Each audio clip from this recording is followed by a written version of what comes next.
Just give me a minute. I'll share my screen. So yeah, before starting, can everyone think they are like the how much experience they are in Python? Like it's a very initial phase, or they just starting the programming. So you can ping me in the chat, zero as a beginner and one as a like the basics of the Python, and two will be like proper coding in the Python. So can you guys ping in the chat so that accordingly I can drive the session. Yeah. चलो chat में बताओ तुम क्या हो मतलब hello या फिर Good. मैंने जीरो लिखा तो फिर हो अरे गया sorry sorry sorry sorry everyone. Sorry sorry sorry sorry sorry Okay, you can keep on giving that number. Let me introduce Nitish. Then have some time for Nitish to introduce himself also in little more detail. Okay, so one ground rule is people who are not speaking, they should go on mute. Request all participants to go on mute so that we hear only Nitish during the entire presentation. So I request all the participants to go on mute. So that will help us.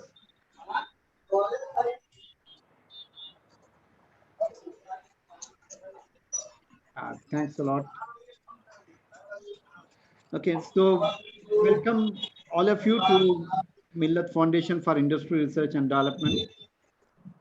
So we have our regular sessions every Sunday, same time, from different speaker on different technologies.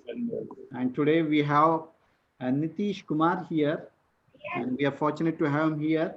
He will be sharing his expertise with respect to Python and we have a list of things that we can expect from him today. And as he already started with all of us, that we can just share our current experience with Python and our expectation. So that is going to set the right expectation for this session as well. Okay, so we'll allow Nitish to go through his slides or sessions, and if he allows for the interaction, we can definitely go on that. Otherwise, for question and answer session, we'll keep it till end. So request all participants to go on mute. Some noise is there from the background.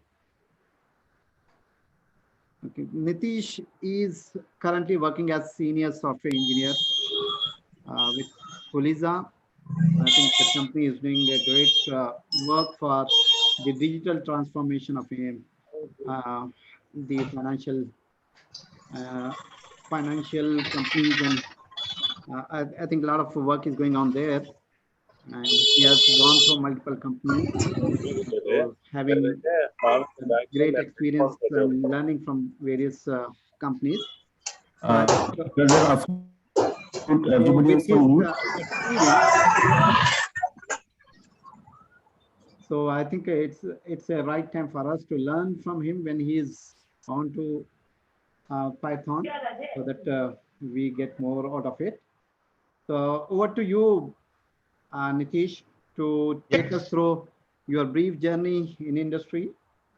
Yeah. So I will start with as an introduction to myself. I already you have given all those things.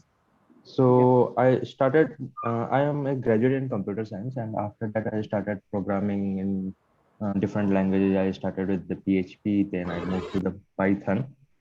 So I have a experience of near 6 years in this industry.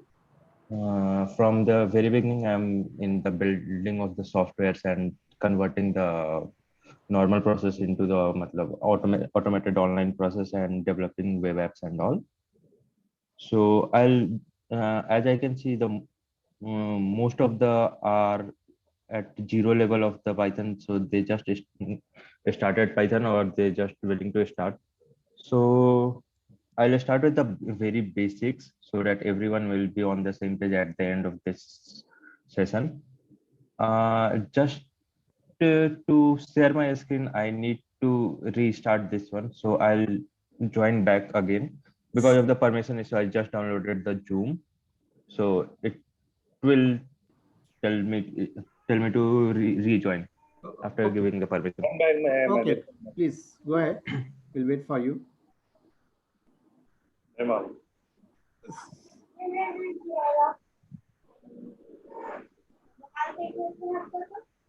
I'm seeing a lot of experienced people as well here. So if you have any expertise you want to share with this forum, so you can come back to us, reach out to us. And for all the participants here, just for your information, all the earlier recordings are available in tinyurl/mfid. So even this session is getting recorded and it will be posted later there. Okay. And you can invite others as well to get more benefit of sessions. And thanks and Jazakallah to Shujal sir for arranging this session for Nitish Kumar. Jazakallahu khair. Yeah. Assalamu alaikum. Good to see you. Yeah. Welcome. Thank you. Thank you. Inshallah, I request all the participants of Mafrid group to utilize this session. I know there will be people who are a bit expert in Python and people who are still planning to launch their career in Python. So inshallah, let this be a suffer start for all of us. So all the best to everyone. Thank you. Jazakallah. So meanwhile, if you have any questions also, you can keep posting on the chat. So later on, we can take it as and means along with our session. If you are getting any questions, you can just post there. Then definitely, if time permits, we can take it in between. Otherwise, at the end of the session, we'll have Q&A.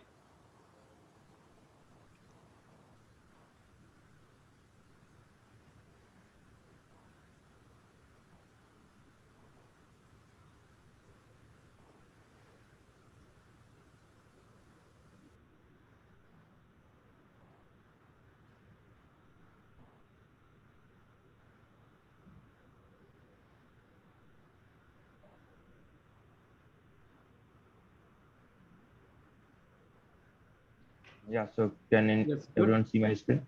Yeah, perfect. Yeah. So, and you are able to hear me now properly? Yes. Yeah. So we'll go with the Python basics. So Python, it's a programming language. So you can understand a programming language as a set of instructions. You can think of a programming language as a set of instructions that we give to a computer to do work on that. So like if you want your computer to do something, you will give him a set of instructions in any language. It may be a Python, or it may be a PHP, or it may be a JavaScript. And based on that, the computer execute the same statements and it will give you the output. So you can do too many things with the programming language. You can build a web app. You can build your backend server. You can build any website, or there are other fields also where you can do the analysis on the data. So the Python programming language was firstly created by it was released in 1991 by Guido van Rossum.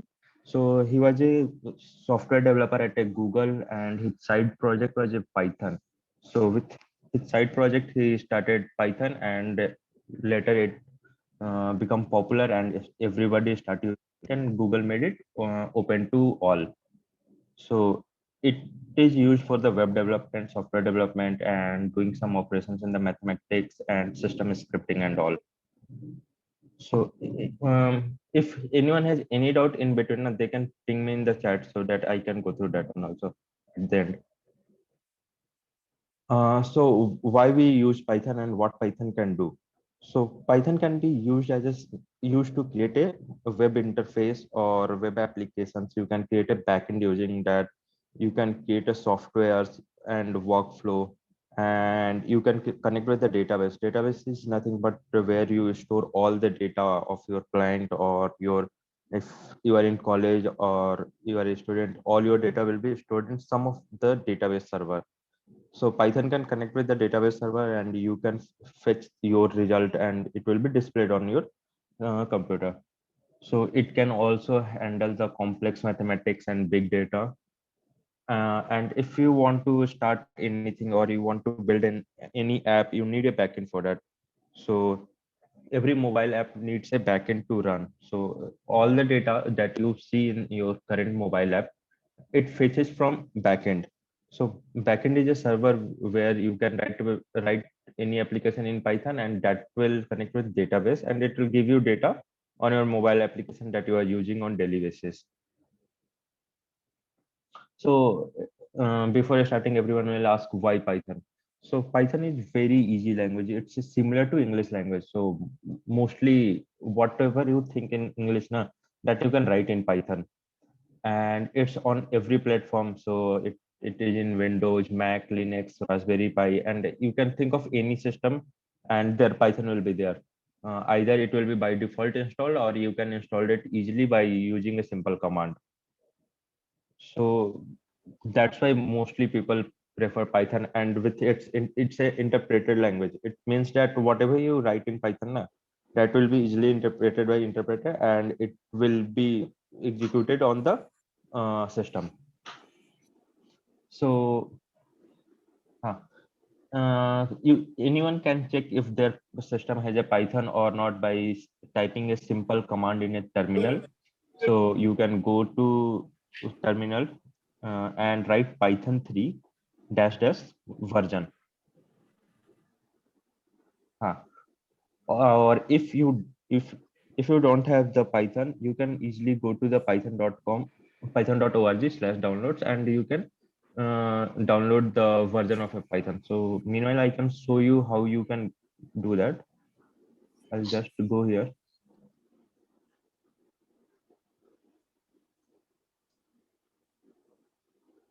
So you can go to the download section, and here you can download the different versions of the Python. So what does the version means is, every time they release a new feature or new update, they upgrade the version and give it to you to download. So you can go to the download Python 3.9.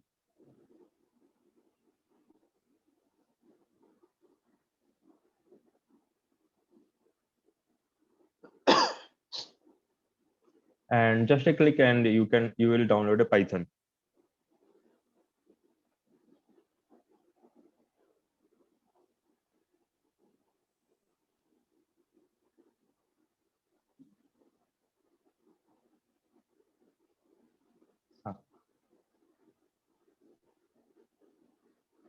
So we can start with I'll share my terminal where I can do some basic operations in the Python. So I'll start with that one.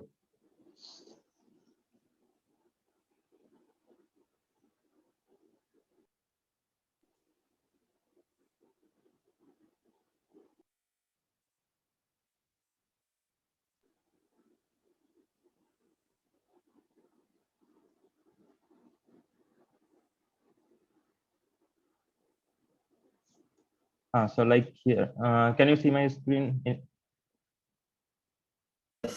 Anyone can ping in chat.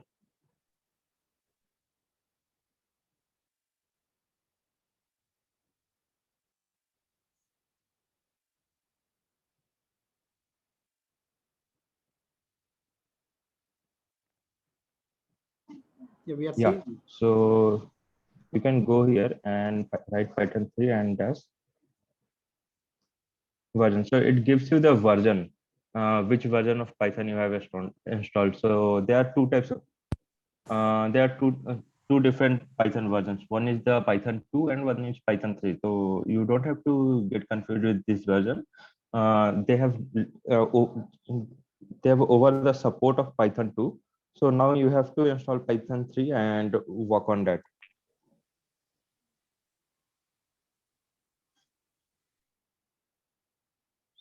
So, you So to work on Python, you just need to type Python, and it will give you an command cell where you can type anything and the Python will execute it. So very basic operation is like we started with a calculator. So just you need to do the mathematical operations and in the Python, so it will give you the result. Same way the simplest program that you write in a Python is a hello world.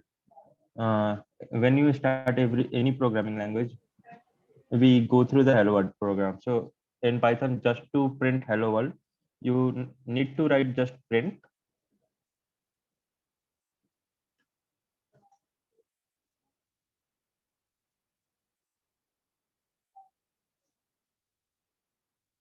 hello world and it will print. So this is as simple as like what you say, that the program is to print a hello world and the code will be like print hello world. So it's mostly similar to the English language only.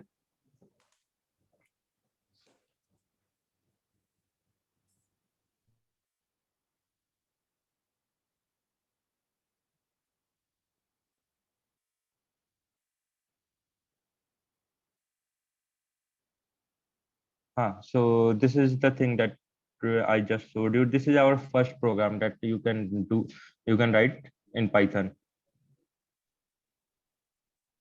So every programming language, so we'll go through the basics of a programming language. What is a programming language? What it contains? What are the uh, paradigm of the programming language? So first is a variable.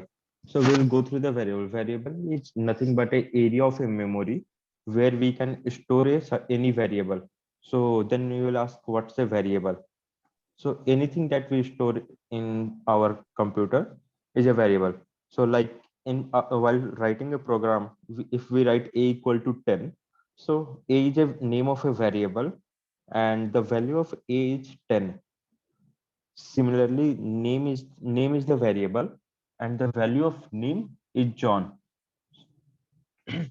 So just to remember the variable name, we have given the name to the variable. So it can be price, age, and there are certain limitations with the variable. It should start with either with a letter or a underscore. It cannot start with a number. And variables are case sensitive, so it means that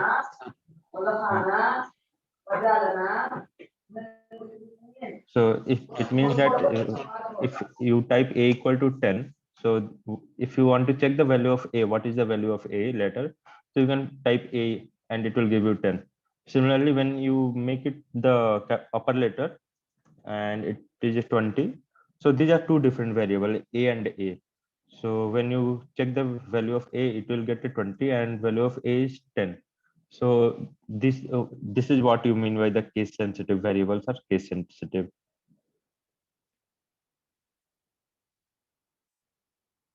Okay. And like a variable name is always start with a letter and underscore. Like if you want to start with the number 5, so it will give you an error that this is not a valid token, valid syntax to create a variable.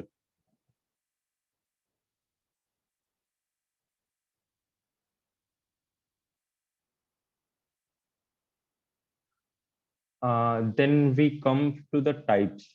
So every programming language has a type. So when you store a data in a variable, it is of some type. So for saving the name or the string, the type of the text will be str, that's the string. Then we have the integer, float, complex. In Python we have a sequence type where it is a list, tuple, range, and we have a mapping type, dest. So I'll go through all of this one by one. So for now you just need to understand, so in console we write name equal to John. So John is a simple English name. So if you do that, if you run a command type on the name, you will get that this is an str. Same way, if you do the type of a, it is a integer. So the value, because the value of a is 10. So this is what you mean by the type, that what is the type of the value that is stored in the variable. Then we come to operators. So operators, it's simple as we have in mathematics. Operators are used to perform the operations. So there are multiple types of operators like arithmetic operator, assignment operator, and all. So what's the easiest expression in arithmetic operation? So if you write 5 plus 10, so you are doing an arithmetic operation, like if you are doing an addition. Similarly, when you do the comparison, like if 10 is less than 7 or not, so the Python will give you the output that no, 10 is greater than 7.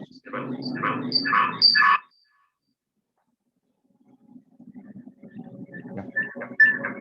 So other operators are the logical operators, where and, or, and not. As a simple English, and means you are combining two things, or means you are combining, you are considering one thing, and not means you are taking the opposite of that one. So I'll show you some variables, operators, and expressions. So in any language, expressions are just the combination of a variable and operators to perform meaningful operations. So I'll show the example of all these things. Like if you type a equal to, then these are the numbers, and when you do a plus b into c, so this complete is the expression. This constitute of expression, and it will give you the output of that one. So going back to terminal.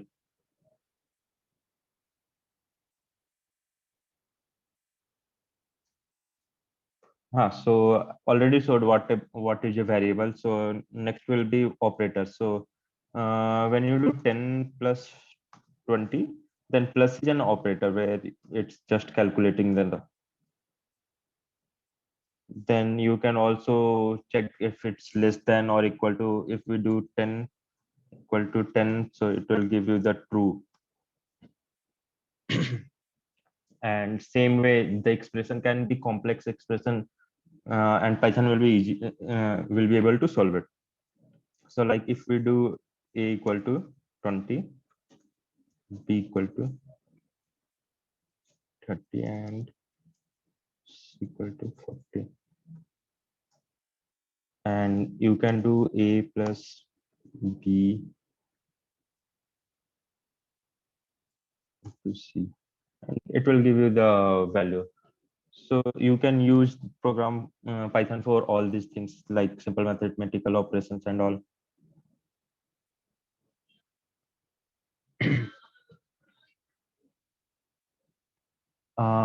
So I'll show you a simple program where we can print a hello world again with a function.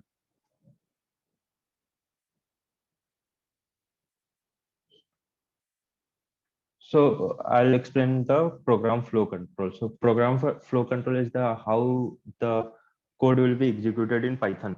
So it's executed line by line.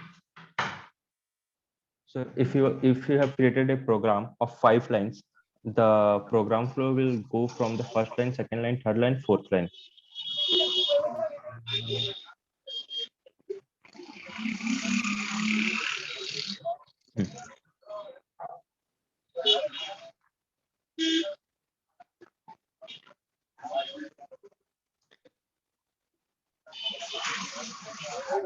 So like I'll create a function, just a function.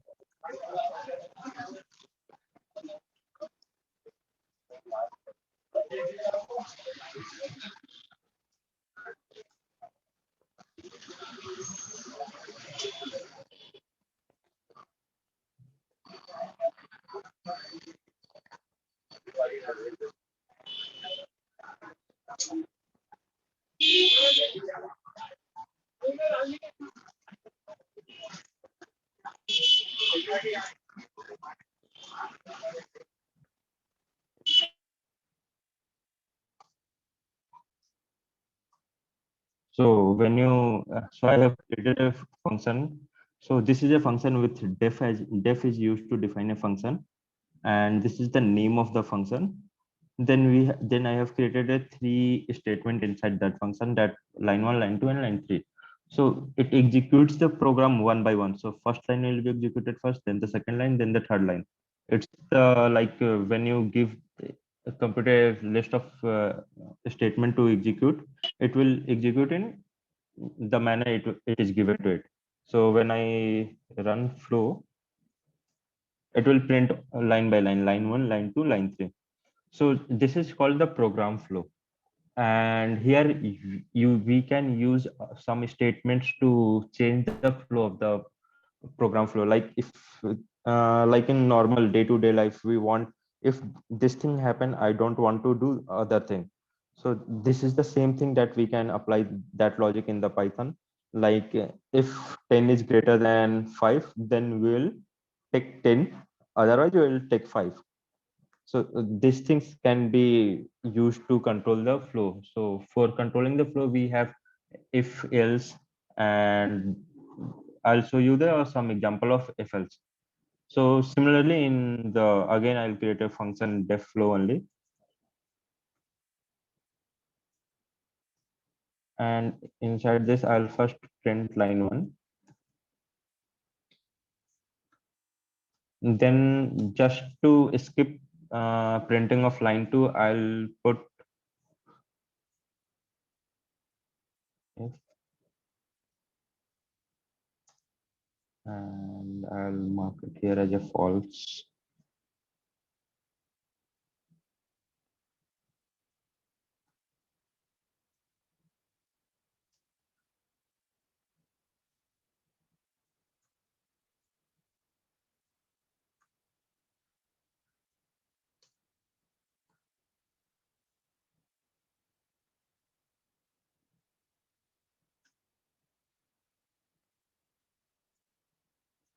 So if you look into this, we are printing line 1, then we are skipping line 2, and we are leaving to the computer to decide if they want to execute line 2 or not.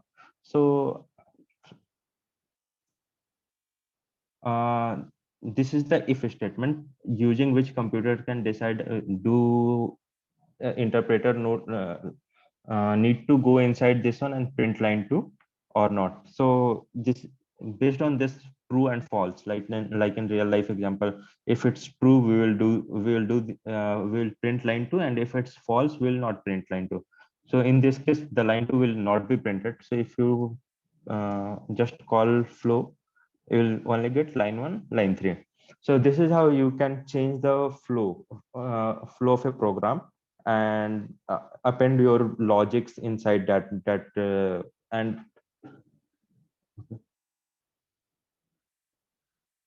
so coming to the PPT. So this is the example that I gave you. So if, else if, and else. So as in real life, it's like a decision statement that if something happens, some condition fulfills, we will do this operation. And if it does not fulfill, then we will do different operation.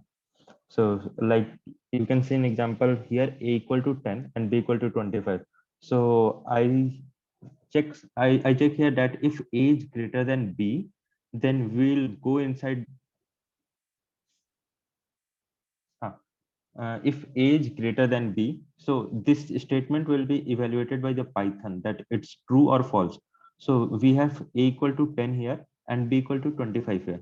So a is not equal to b, no, a is not greater than b, so it will not come inside this print statement. Then again, it will check if a equal to b. So if we check for the a equal to 10 equal to 25, again it will get a false, and it will not come inside the print statement a and b and equal. Then after that, if none of these two conditions satisfied, it will execute the else part. Else part is something like that: if the condition does not satisfy, I'll do this thing.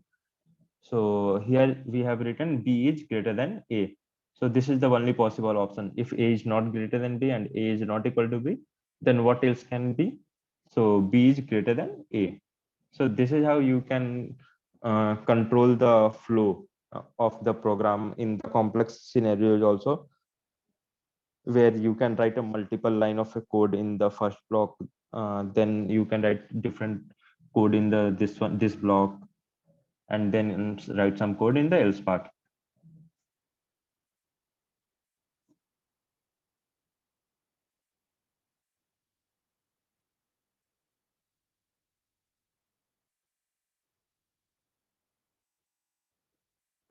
Same thing, I'll just print it here. Mm.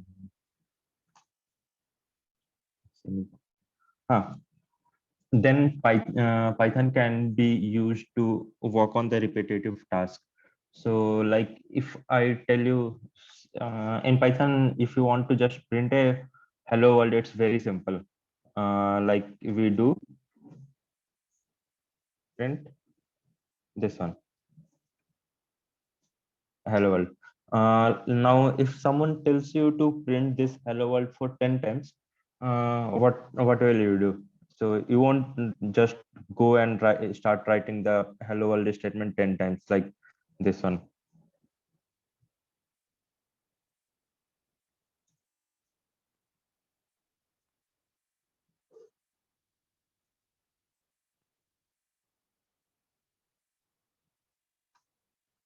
So if I tell you to print the hello world 4 times, what you will do? You will start writing this statement for that 4 times. That will be repetitive task. So to cover the repetitive task, Python has a loop. So what do you mean by the loop? Loop is the, like you tell the computer that I want to perform this operation 5 times, 10 times, or this many times until this condition satisfies. So in that case, we can use the loop. So there are two loops that we can use in the Python. One is the for one, and second is while. So first I write a simple, just a simple loop to print this hello world program for the 4 times only. So in that case, what you need to do, just write for. This is the syntax of the for loop in Python. You need to write the for, then you can put something like I.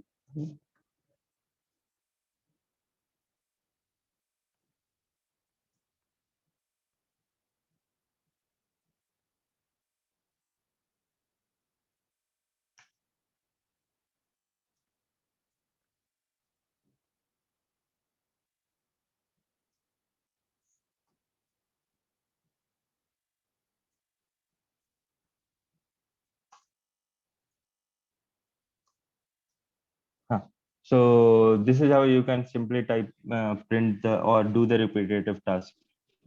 You iterate over it. So this is range. So if you print this one, and this will give it's 0 1. It will be something like 0 1 2 and 3. So this will iterate over this many. First will be 0, then I will be 1 and 2 and 3. This is how the loop works, and it will do the same operation 4 times.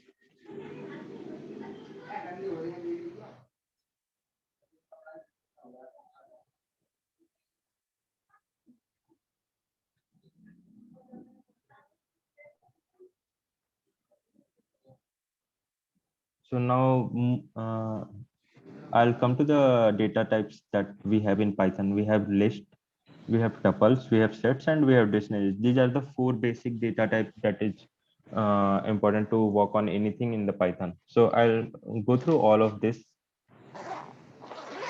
one by one.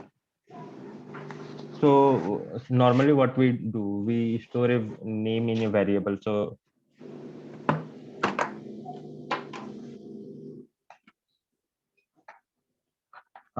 what we started with something like a equal to 10. So where a is a variable and 10 is a value. So in this scenario, we can store single value in a variable. Now there will be a case where you want to keep multiple data into a single variable. Like if you are going for a grocery shopping and you want to create a to-do list, what are the items that you need to bring it. So in this scenario, we can use the variable. So in this scenario, we can use the variable. So what are the items that you need to bring it? So in that case, you need to keep the list, and you want to store all the data into a single variable. So in that case, you can create a variable called to do, and you can start writing like something by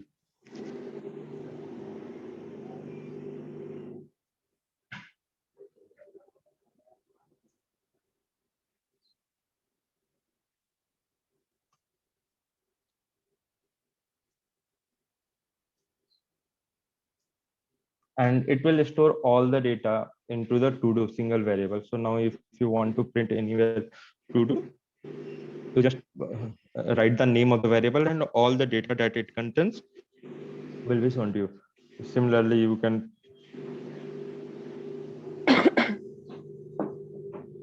so these are called list, where you enclose a variable with the brackets and you start typing any data inside this. Like if you can give,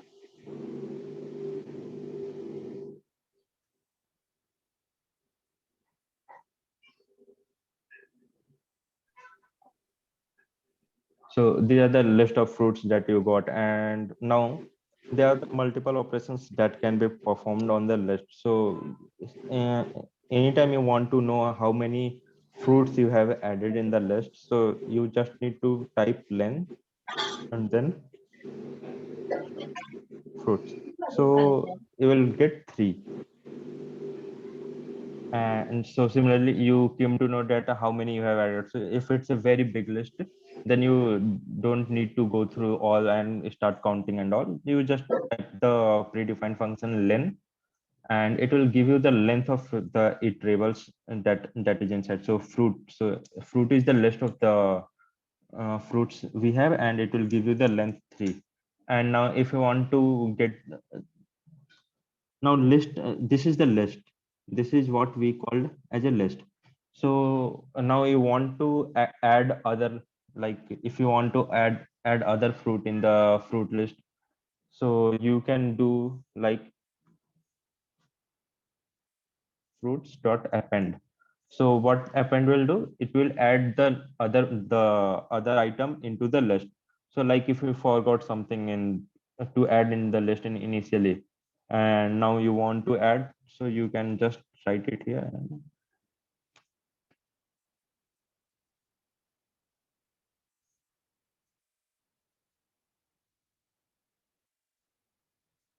Now you type, so you will get all these things.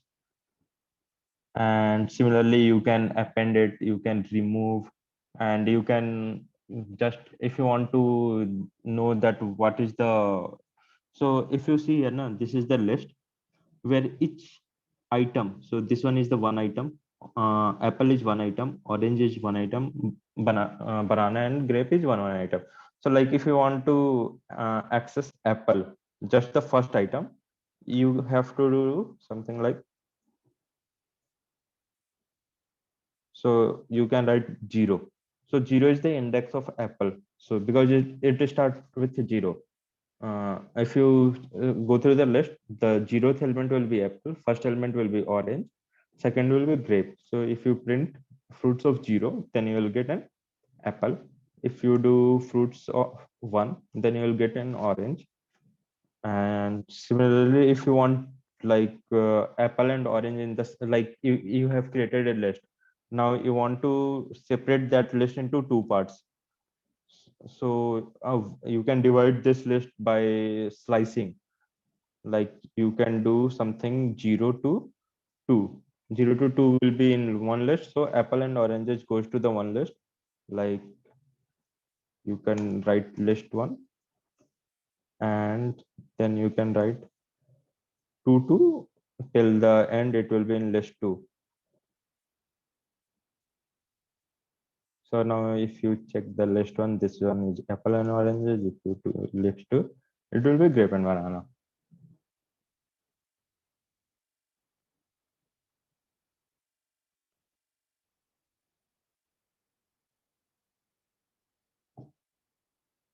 So I want to take a pause here, and I want to understand that if you are getting the things or not, so that I can revise in between. So can we go for some question and question round here?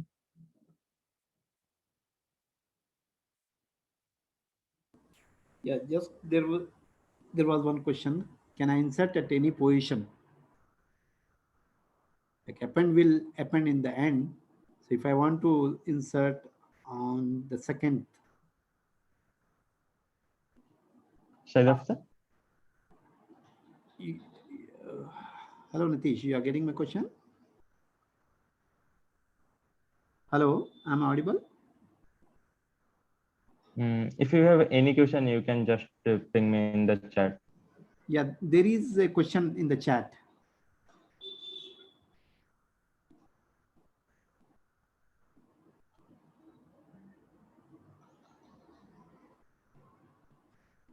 Are you able to hear me? So yeah, you can insert the list item in the list.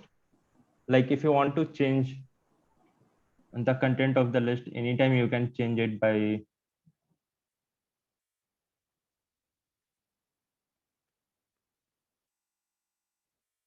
like if list of so fruit of zero is apple, and now you want to change it to mango, just you do this one.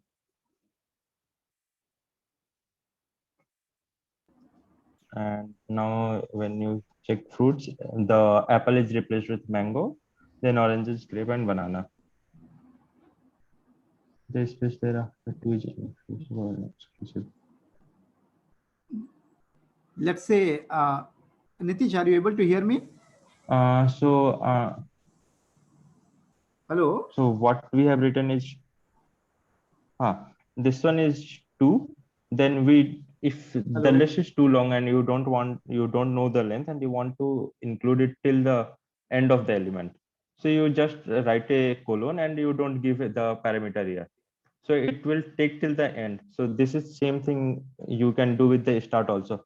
So if you want to slice it from the start to element of the 2 till the item 2, second item, then you can just write this one,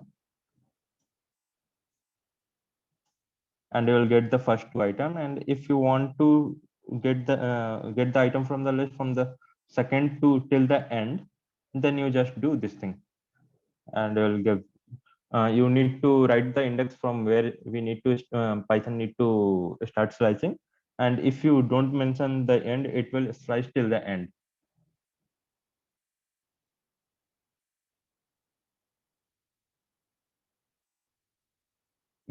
Anyone have any other doubt, so they can ask in the chat. Nitish, am I audible to you? Hello, Nitish? Nitish? Hi, you are audible, but I think Nitish is not able to hear you. Yeah, you can merge two different lists. You can do all the operations that you can think of. You can merge it, you can remove, you can slice the list, and you can delete an element from the list. You can remove an item from the end.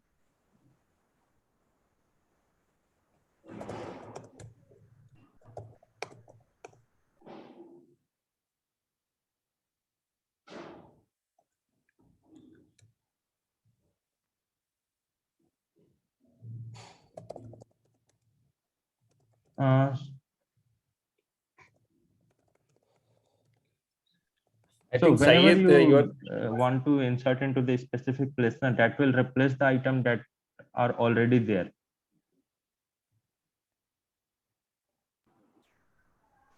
Okay. Let's say now 4 strings are there, right? So if I want to insert a string, like after second means now 4 items are there, but the 5th item I want to insert in between. Can that be possible? What about appending the list to at a specific position? I think Nitish is not able No, to hear us. you cannot add it at a specific position. Then that specific position will contain the full list. So like if I I'll show you that this is the so our list, two contents.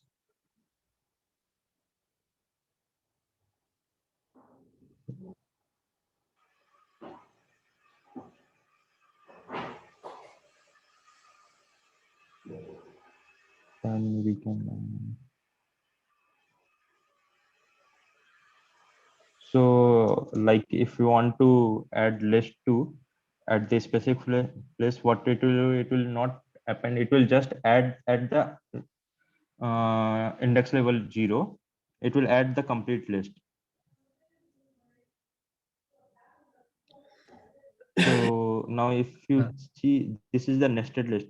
So first position will be the list that you have provided. This is the first position now. Then this is the second.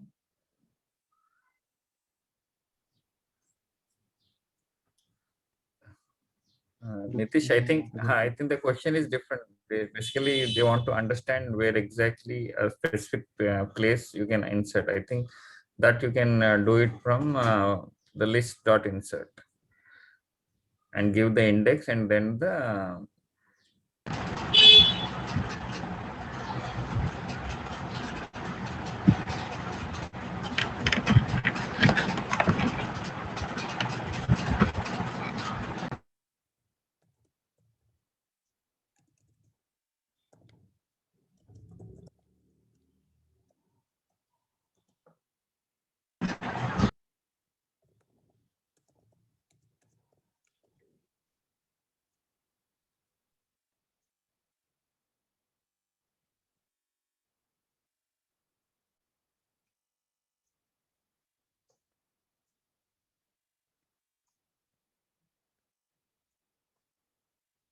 Nitish, we are not able to hear you, I think. Are you speaking? I think your pause. We're not able to listen to you.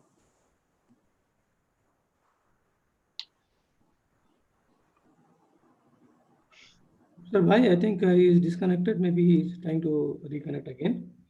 Yeah, but still he's shown.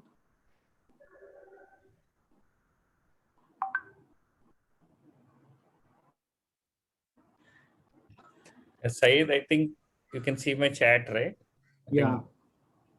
If you put the index value and put it like in the insert, right? So Okay, good.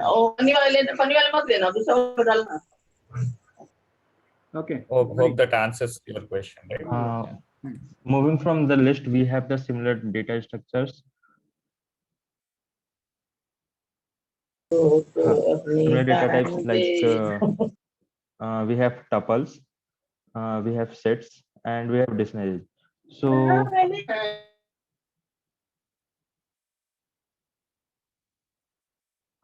the difference between the list and tuple is tuple also contain the list of items, but in tuple it's a immutable. So what do you mean by immutable? That once you created a tuple, it won't be changed.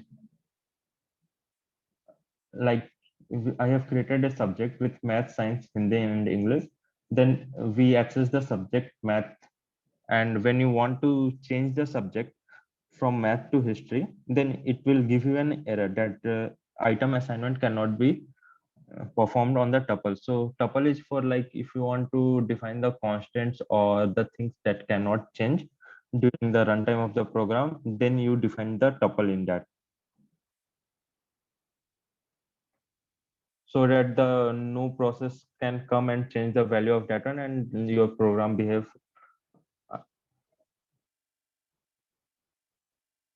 Similarly, we have the sets. So sets has a specific use case, like if you want to avoid the addition of the duplicates, and then you can use the sets.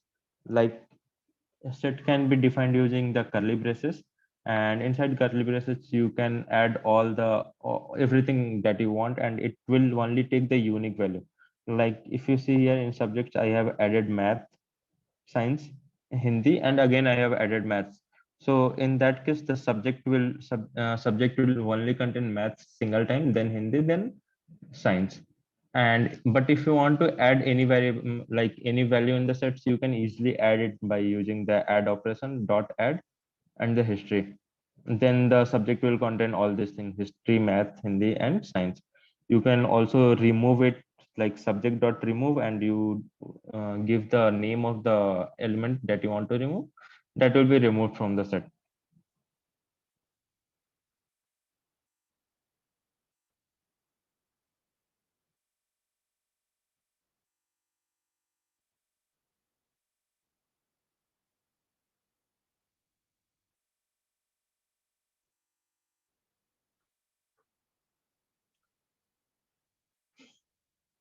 Yeah.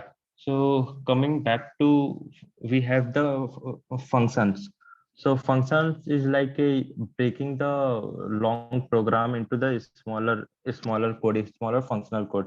Like if you want to create a set of a function, or you want the computer to do a specific task, you can create a function around that, and all the specific statement that you need to.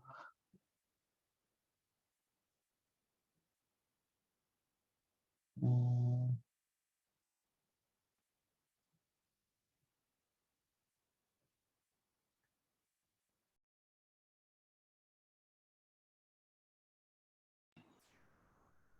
Nitish, looks like you are on mute. Could you please unmute yourself?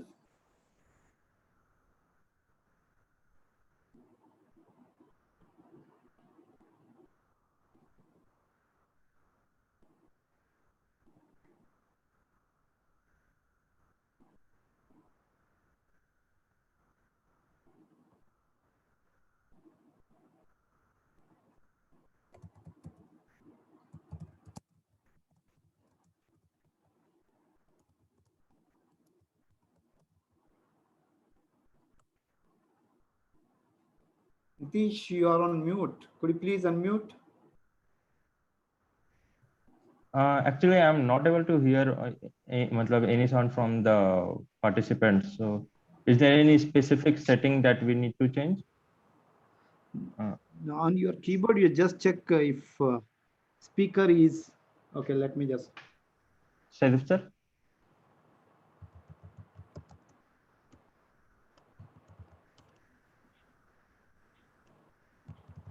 Please check your speaker. Yeah, I'll go to dictionary. You might have pressed that.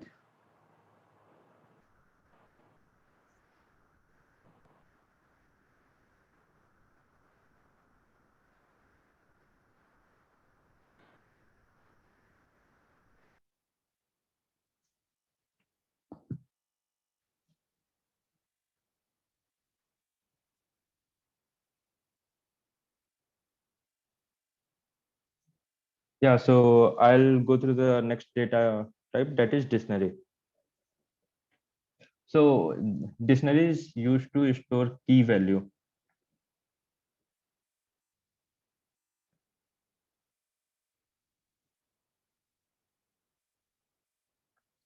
So in dictionary, you can store key value pairs in that. So like where key will be like for which you want to store the data. So suppose we have a dictionary called marks, and we need to keep the value of all the subject. So we will start with the curly braces, and here we will write maths, science, and Hindi. So there will be marks associated with each one. So all key has a associated value with that one.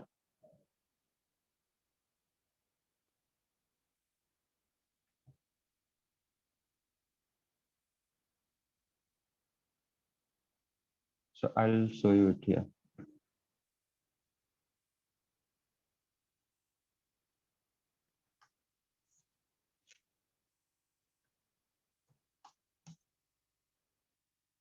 So this is how you can define a dictionary. So marks, now marks is a dictionary, and where you can insert the marks of any subject. So like if you want to insert mark subject like maths, and like you got 18 maths, then you want to science, and you got 19 science. So this will store the data in a key value pair, like there will be always a key associated with it. So you won't get confused that normally if we add that in a list, it will be either marks and science. It will be something like maths.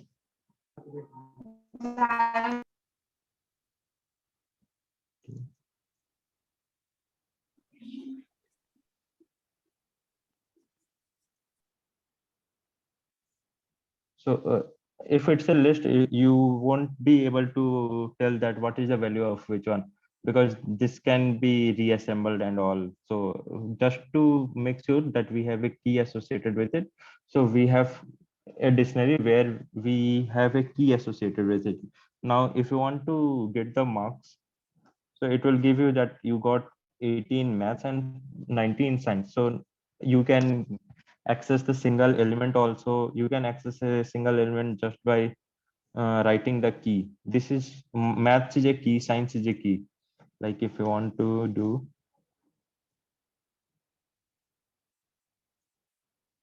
so what are the keys of this dictionary? So you will have a math and science as a key. Then we have a separate like what all values it contain. So it will contain these two value 90 and 80. And now you want to get the value like the marks that he gets in the maths. So you can just type marks and you can add keys. It will give you the value associated with maths. Like similarly, if you want to add any other key in the dictionary, then you can just write something and equal to 55, and the history will be added into the marks dictionary. So now when you do marks, it will contain all the data, math, science, and history. And any time you want to check the type of the variable, you just need to type marks. So this will tell you that this is the dictionary. And if you want to check the type of a single value of the key, so that will be int, because this is a number 80.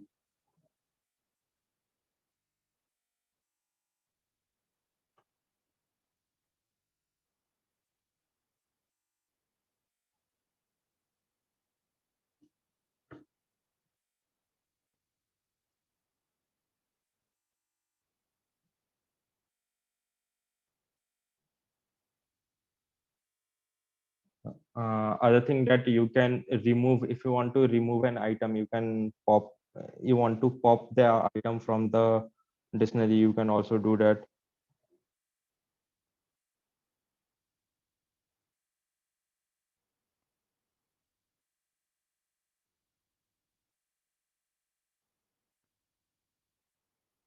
Like anytime you want to print the length, that what is the length of the dictionary, then you can just type length, and it will give the how many elements it has in this one.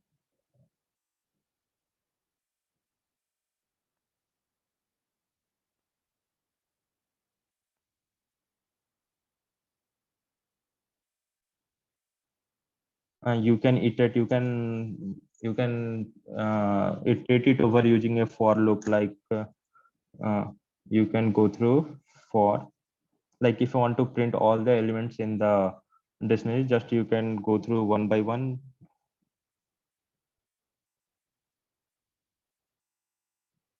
like something.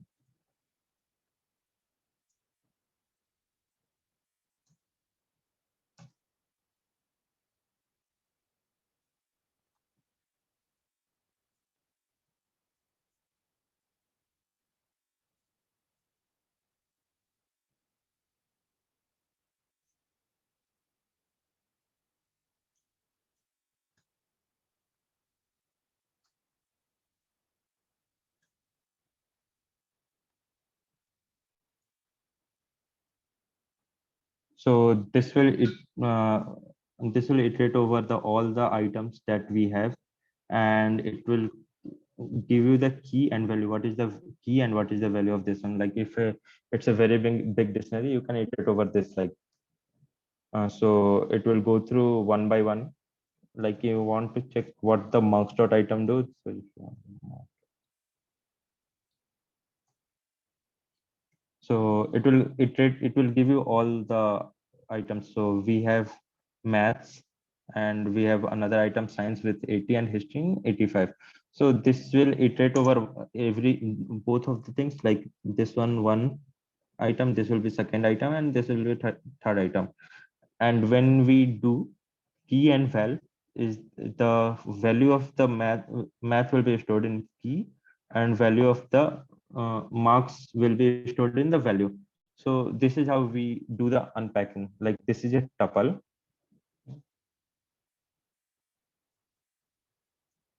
I can equal to this. So if we check what is the value of item, so it's math and 80. Similarly, if you want to unpack it into the different variable, like I did it here, key and val. So you just write key and val here, and it will be two different variable. With key will be associated with maths and value will be associated with 80. Like if you now check, sorry, key, maths and val 80. So this is how the key got its value and val got its own value, and then I printed it inside the for loop.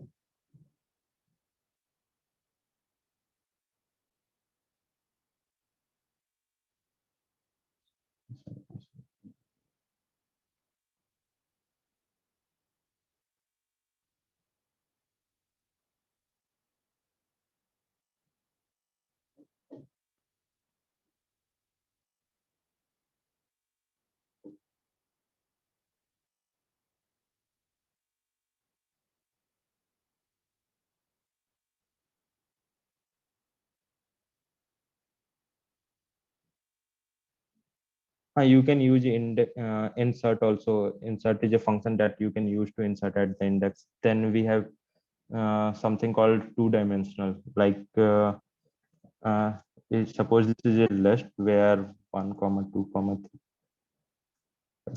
So this is a one-dimensional list. Like if you want to create a two-dimensional, like you can, that will be in nested list 1 comma 2.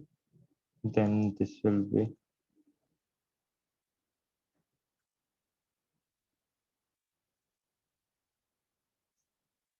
so it can be nested at any level. Like here also I can nest it with 7 and 8. So this is one complete list. Inside this we have single list here. Then this one is the other list, and then inside this list we have another nested list which is 7 and 8.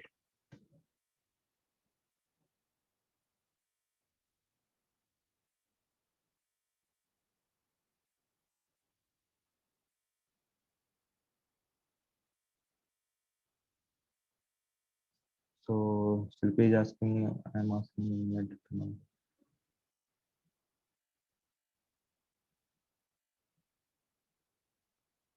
So you are asking if we add any elements into the set, it will go to the first element.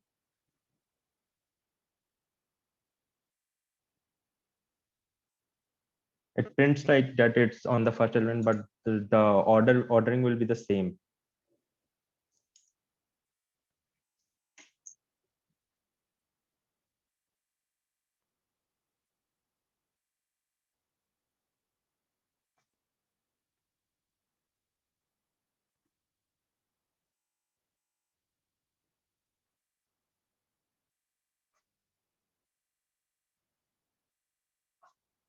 Now we can move to the functions. So function is a block of code. Uh, you can arrange your statement by giving a name to it.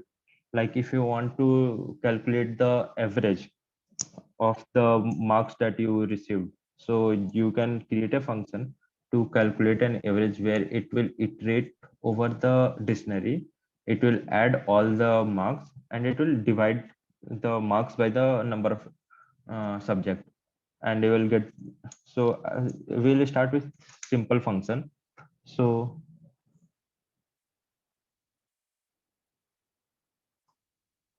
function can be started with dv, that is used for the function definition. Then like we can create print hello.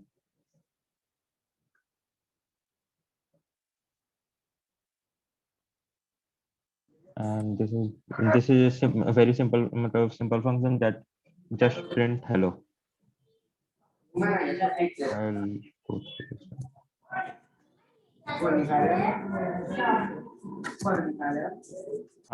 So this df is used to define a function that this is a start of the function. Then this is the name of the function. Every function gets its name. So based on the name, you can call it. Then we have a statement inside a function. So which statement that it need to execute? So it will execute a hello. So and you can call it by just print and hello. If you So it goes to this one and it prints the hello.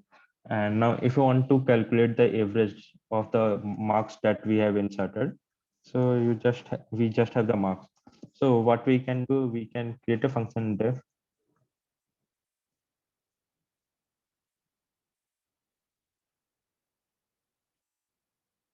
and we can pass an argument to a function. So by the argument you mean that you can provide a extra variable to a function from outside. Like if you want someone to do some operation, you can specify the variables related to that I want to calculate an average. And so I'll pass the marks marks variable as a argument to this function. So we get like I'll print marks here. Now when you can pass anything here. So I'll just pass something like here.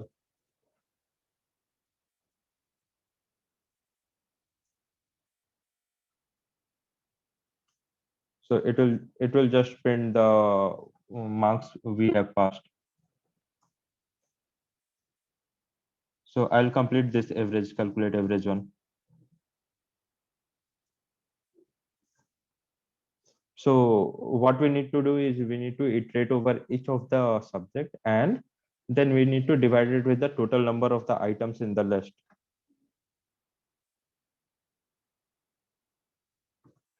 So we can go through this one, like what we do for.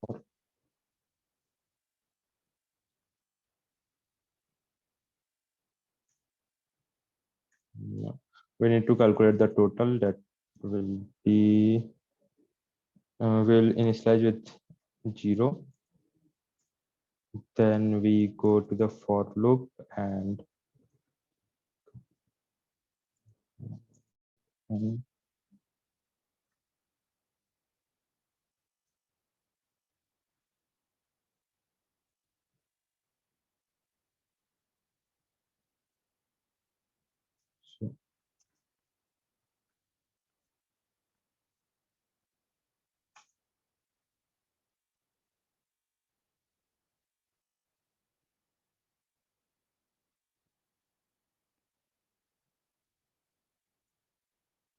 so I'll just print total here. What is the total?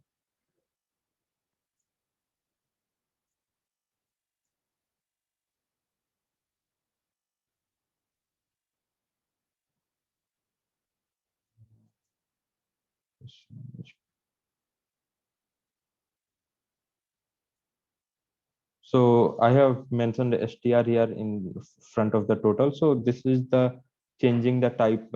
It's called type casting. So total will be integer, and I am concatenating with the string, like I am adding it into the insert string. So I need to convert the total, the number of the marks to into the string. Then we will be able to add it to the string. Then for average, we have a simple formula that divide the total by the total number of the subject you have. Then average will be total by length of marks. So length will return you 3.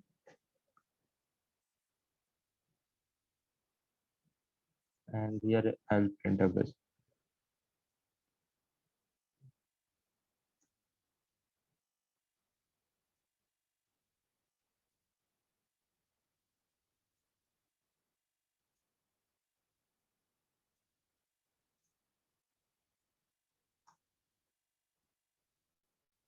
Now we will call this function calculate average, and I'll pass.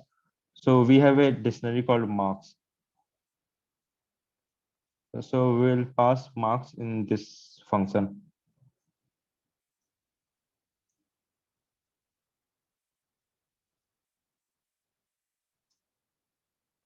So total marks obtained in this one is 255, and the average will be 85.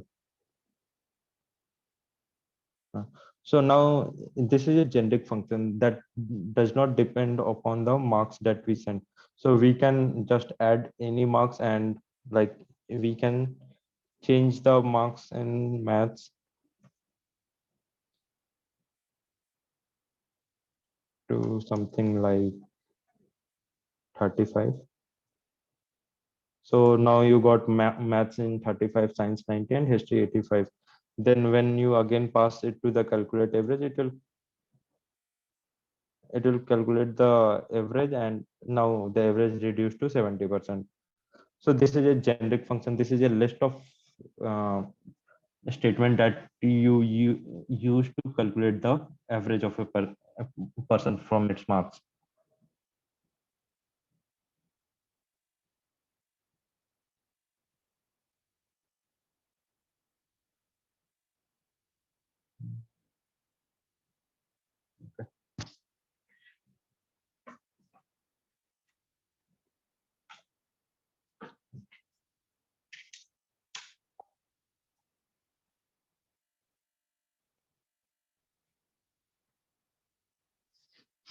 Yeah. Just give me a minute. My laptop battery is low.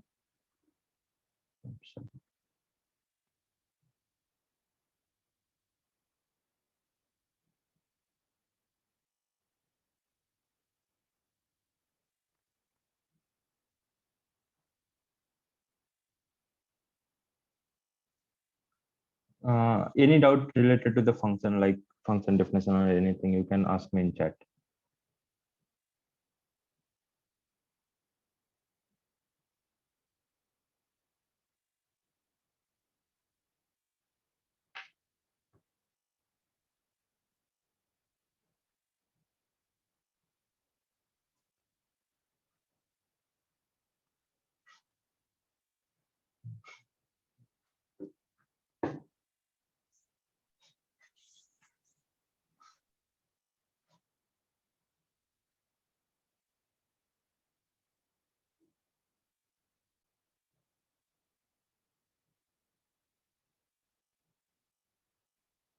So I'll move it the object-oriented programming in Python.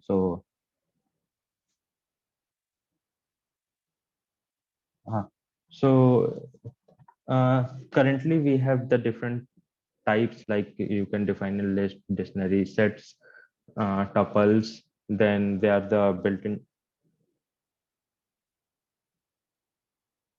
Can we have a multiple value for key in dictionary? Like if you want to have the multiple value, you need to create it as a list. So I'll show you.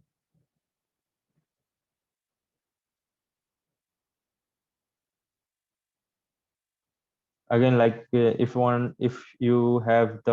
want to add like 3 semester marks for the maths, you don't want to give the single marks to the maths. Like it will be like in first semester you got 30, in second semester you got around 70, and in third semester you got 90. So if you want to assign the multiple marks, you can just do marks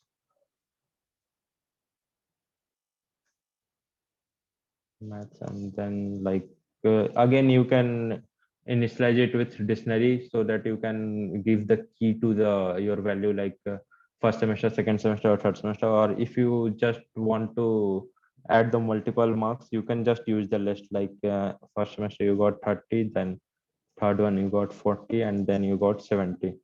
So this scenario, like now when you check the marks, it will have the multiple values. So we'll check that if it's a list, it's a multiple value.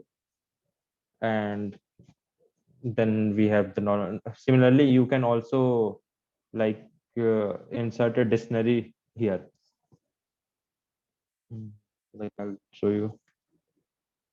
You can do something like here. First same you got around 80, and second same you got around 90. Now you, when you check marks, it will have all the values. Like you can again you can fetch the maths marks, and then you search for maths. Then again you will get the first semester and second semester. Now if you want to check the value of the first semester and second semester, you can again access the element using, because this is also, so if you check the type of this one, so this is also a dictionary. So you can now you can also iterate over this one, or you can just access by the key. So we have the key as a first sem. So it will give you the marks of the first sem. Similarly, dictionary have an operation to get an elements by get. Like you can also do, like if you want to get the value of math, you can just do get operation and you can pass maths or science. The benefit of using get is that you won't get an error if the subject does not exist in the marks. Like if you are fetching the data using this one, if we have science, we'll get the value. Like if we don't have Hindi in this one, so when we'll do that, we'll given a key error that the Hindi key is not present in the dictionary. So in that time, we use the get where we are not sure which key is available in that one and which key is not. So when you do marks dot get Hindi, it will you will get nothing. That means the key is not present in there, but it will not give you an error. It will just output a none, that no value is present in this one. Similarly, you can get you can add a default in this one. Like if you want to that if a student has not given the exam, or a student have no marks in Hindi, we can give him 35, just a passing mark. So we can get, then even if the Hindi is not in the dictionary, it will return the default value, this 35 value every time. So this is why we use the get.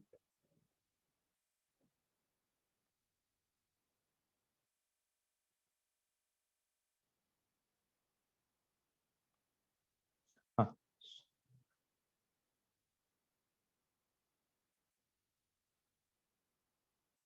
So moving to the object-oriented programming, so we have classes and then we have objects with classes.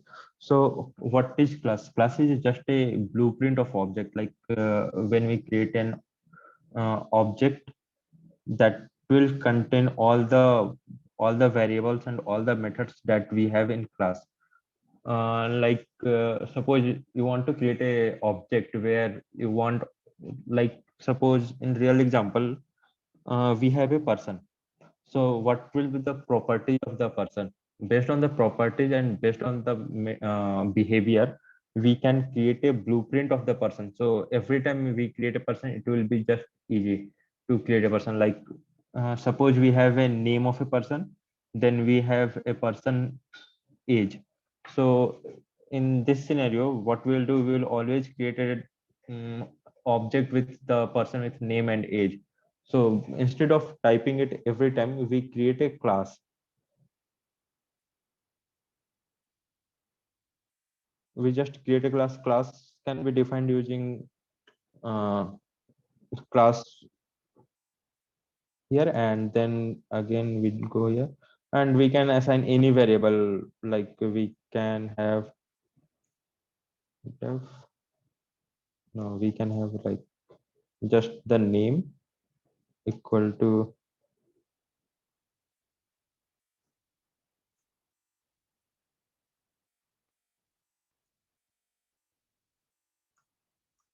So I have defined a class person with the hard coded name.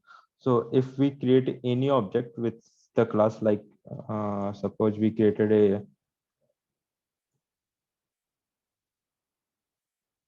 I wanted to create a person, and so I wanted to add these two variable in that also. That name and age should be there. So if we just define it as a person, so Mary is created. So now if you type the what will be the type of Mary, so it will be the person. So normally it's a built-in time. Like if we want to check the type of 10, so that will be class int. But when we create a class and we create an object of that one, then the type will be of that class. And this,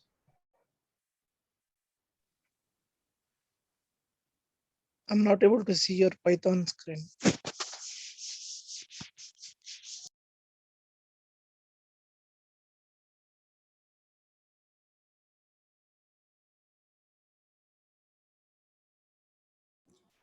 Nitish, you are on mute. yeah, sorry, I was presenting presentation and I was typing it in here. So here we have created a class person, and I have hard coded the name to John and age as a 30. Now I have created another person, and I wanted to initiate with the same person type, that it will be of type person. So now when you check the type of Mary, it will be of class person. So all the properties that person have now will be present in Mary. Like if we do the type of 10, we get the int, but we do the type of Mary, we get the person. So this Mary is of this class type. So now if you want to check the Mary dot age, so it will give you the hard coded value that we have hard coded it here, that will be 30.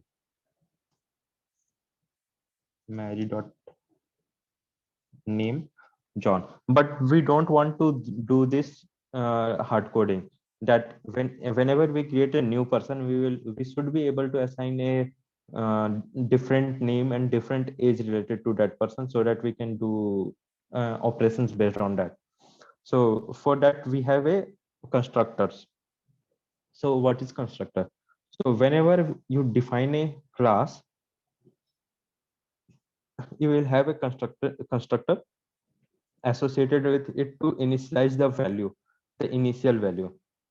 Like, so I'll define class person again. I'll just do this dev init. So this is dunder method. It is called dunder method because we have double underscore here, and this will be the call as a constructor. So whenever we call a class, no, this init function will be called,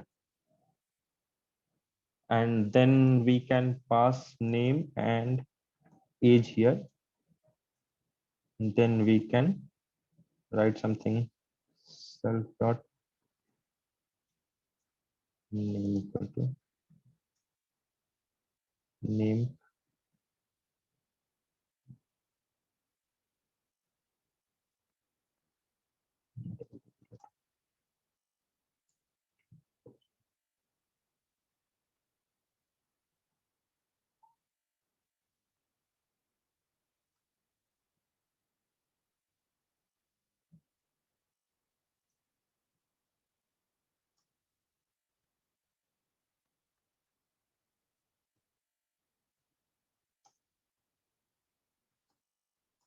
So now I have initiated matlab I have created a class person where I have initiated a constructor that will be the initial function call.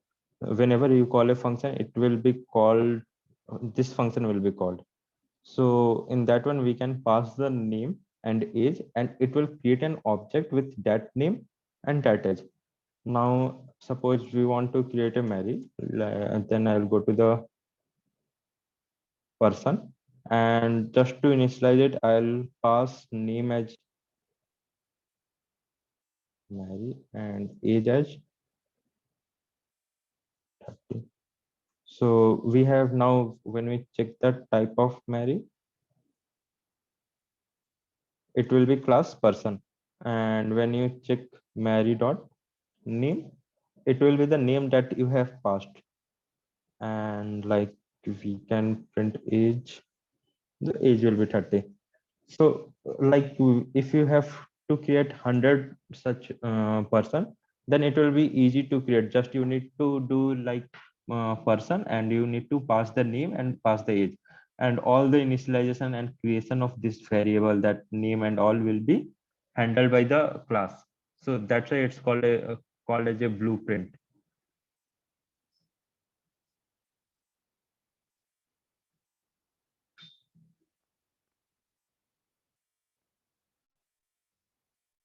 Huh. So similarly, so this is just the initialization of the variable. And then we have some attributes, like we have some methods related to a class. Like if you want to create a 100% that can speak. And so we will just do that. We'll create another method that, so something like I'll create a person with this self.age name. Then I'll just do dev speak, and we again take speak me. We can pass any argument here, like we can pass greeting, and we can print greeting here.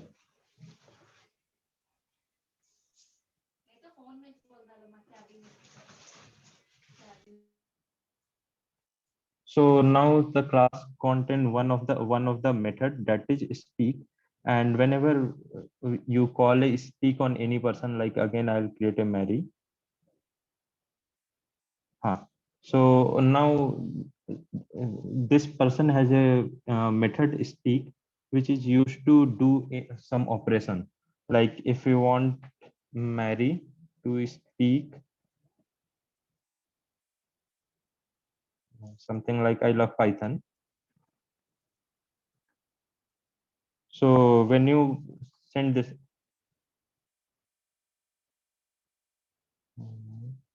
name mark is not defined. Okay. Sorry, it's Mary.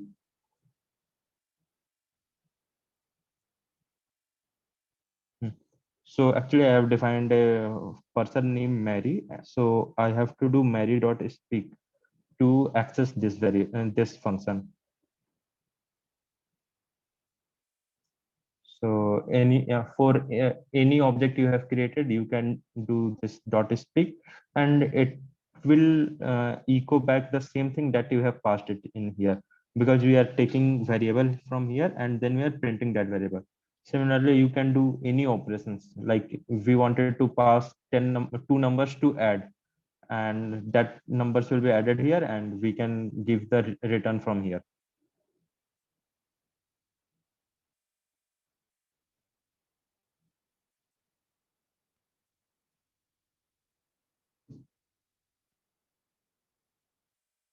So I gave you the info about the class and object. So you can create any number of functions you want in the class. You can create different variables that will be stored for the class. Similarly, we have other concepts like inheritance. You can create one class and you can inherit the base class on top of the create a super class. So I'll show you that one also.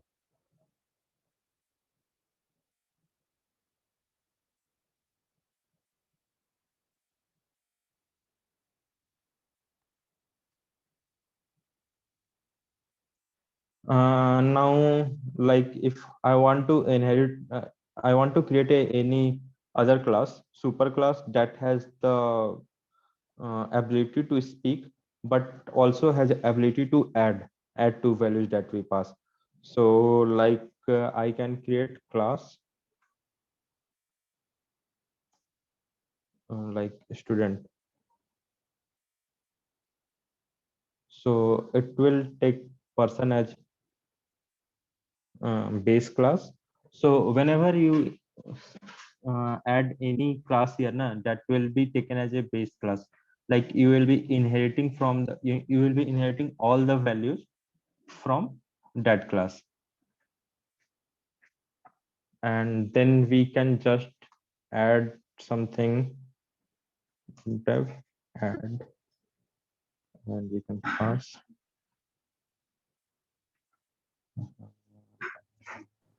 Nitish, please exit your presentation mode. I think we are not able to. So I have created a class student.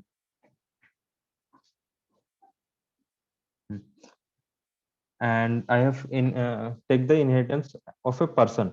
So all the properties that the person have will be inherited in this student. So now a student also have the name, student will have the age, and the student will have the ability to speak. But also I am adding another capability to add. So now I'll pass self, comma e, comma e, and we'll just return a plus b.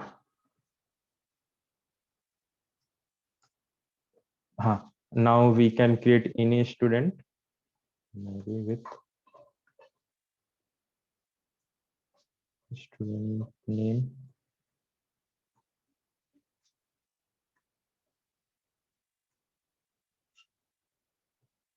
And age equal to 25. Oh, sorry.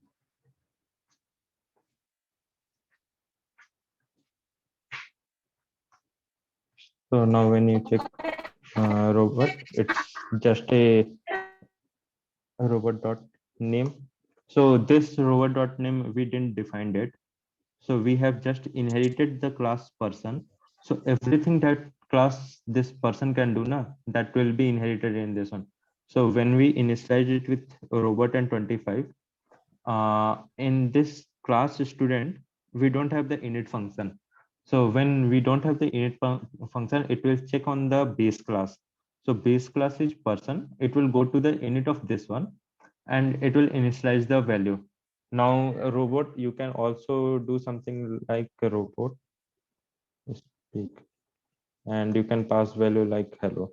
So it will also execute, it can execute the robot.speak and it will give you hello. And you can also ask them to add two number, like something this plus this. And we have A and B written and B. Oh, sorry. We don't have to pass it plus here. We just have to send the arguments. So this will be the value of A, and this will be the value of B. and the operation will happen inside the function. You don't have to write anything in the function. And it will give you the value.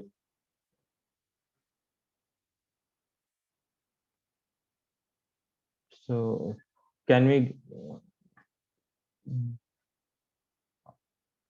okay, just give me a minute.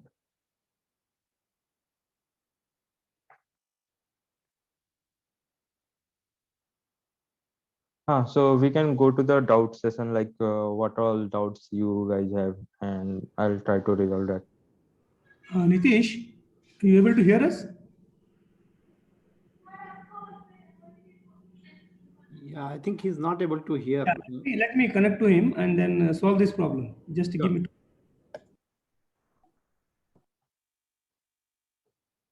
No.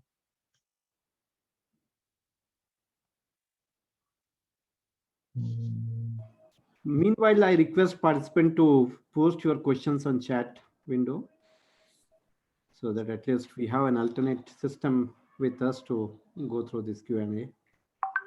Yeah. Hi. Nitish, are you able to hear us? Yeah. Now I am able to hear you. I think there is some problem with my earphone. Yeah, okay. I want to hear that, right? So I switched it on.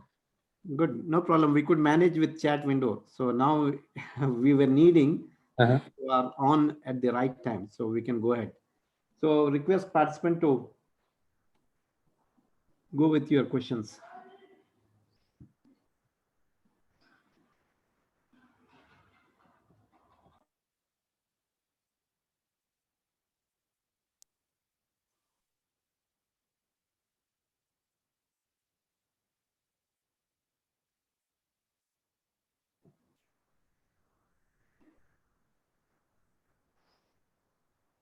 So you can unmute yourself and ask your questions, or you can post your questions on the chat window. Yeah, even I'm seeing the chat window, so I'll be able to. Hello, sir. Good afternoon, sir. My name is Preeti. Yeah, hi, Preeti. Sir, I am doing research in actually reactive power dispatch in electrical department. Okay. I want to reduce the number of scenarios for my list of data, sir. Is there is any option in Python for reducing the number of scenarios, sir? What kind of scenario you want to add in the Python? For example, I'm having a list of wind energy data, sir. For 50,000 samples I'm having. I want to reduce it. So what option should I use in the help of Python, sir? Is there is any Oh, okay. For normally this type of big data, we use the pandas and NumPy to do the operations. So in NumPy and pandas, we have the list and array that can accommodate all the data. So you go through the basics of Python lists, and then you can use the pandas list, and you do there is a data frame inside the pandas. That data frame you can use it.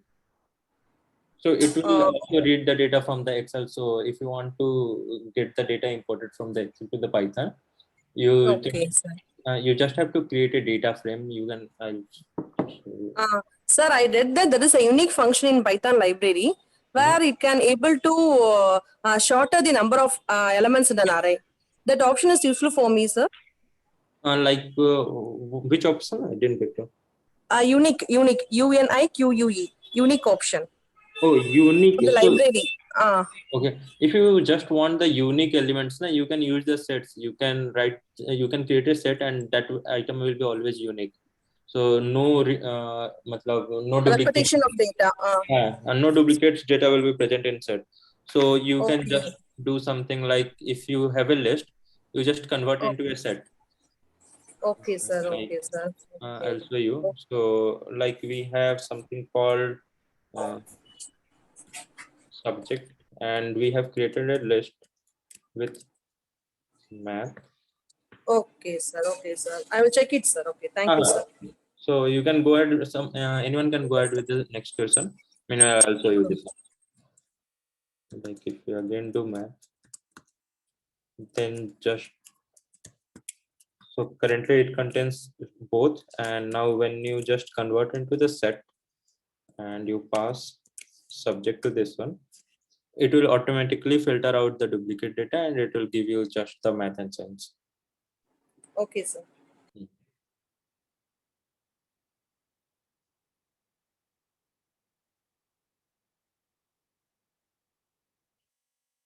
Bubble sort. So sorting will be more of the algorithm thing. So I need to explain the complete algo with that one.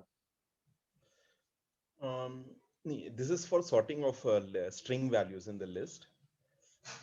Sorting of string values. So you can use the simple sort with the sort function come with the list. Yeah, So but I want to use a bubble sort.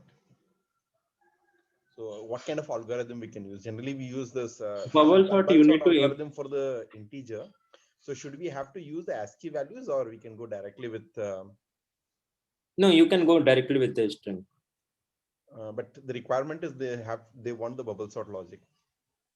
Then you can implement it. No, like you need to write the simple for loop and it will be implemented. The nested for loops. Yeah, nested for loops. Okay. We have a different sorting in the Python, like for the list. So you can use that to sort it. But if you want a specific operation, a specific type of sorting, you can implement it.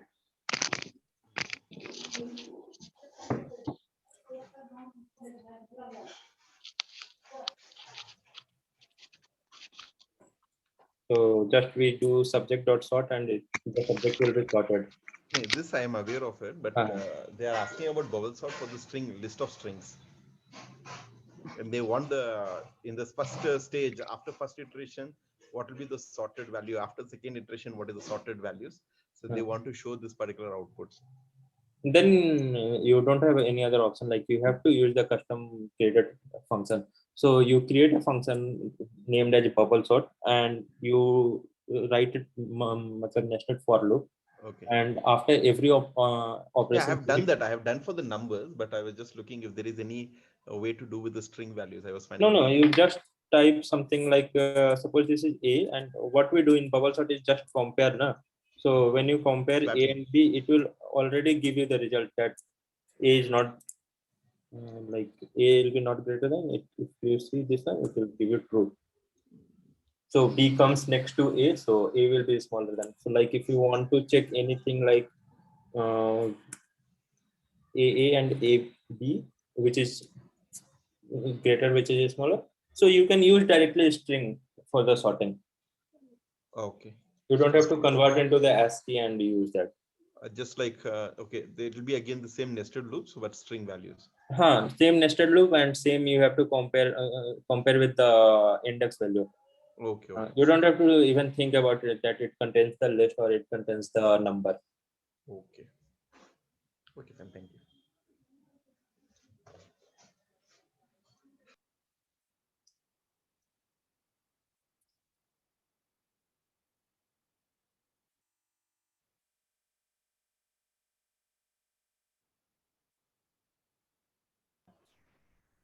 Any other question?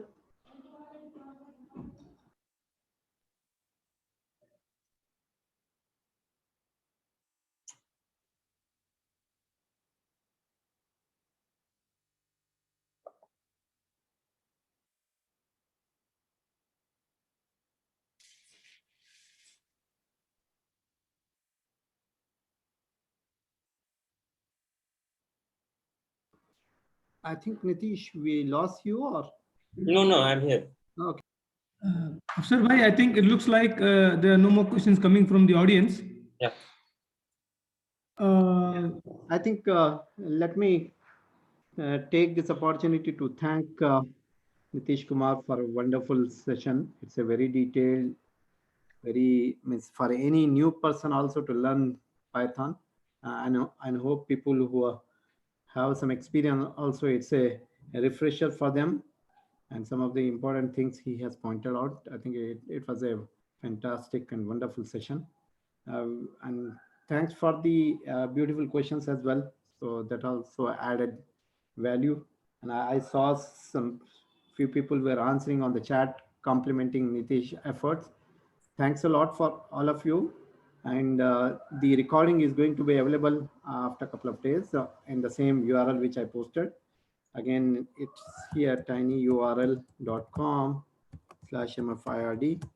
So you can watch for this space for all the recordings, and you can invite others as well. And anybody from the participant, if you want to share your expertise, you can reach out to us. And if I thank Shujat Bhai also for getting this opportunity to listen to Nitish. Thanks a lot. Thank you. Thank you for giving me opportunity. Nitish is coming up with a very detailed understanding and having a sound knowledge of Python for almost 6+ years. So it was really wonderful to hear him out. And we thank you very much, Nitish, for all your efforts. Thank And you, all of you. look forward for future such sessions, inshallah. Yeah. Thank you very much. Thank you. And if you have any doubt anytime now, you can just ask me, or you can just put me on mail. You can leave your contact details here on the chat so that people can take it. I'll give you the LinkedIn ID, so you can post it to my LinkedIn page and LinkedIn. Yeah, it's already there with the. It's already there, so I'll connect with the people. And Okay. you can directly message me the issue. Yeah, that's great. Thanks a lot. Thank you. So I think we'll conclude here. Thank you. Jazakallahu khairan kaseera wa ahsanul jaza. Assalamu alaikum. Sir? Yeah. Excuse me, sir. Certificates to be given for the participants, sir. Hello. Excuse me, sir. Yeah. Certificates to be given for participants, sir. May I know it, sir? Okay, we'll do mashura for this. We'll have consensus. And Okay. Okay, we sir. haven't planned yet. Okay. Okay, sir. Let us discuss and do something there as well. Okay, sir. Okay, thank you, sir. Okay, thank you. Welcome. Thank you, everyone. So I'm dropping here. Yeah, thank you. I'm closing this. Thanks a lot.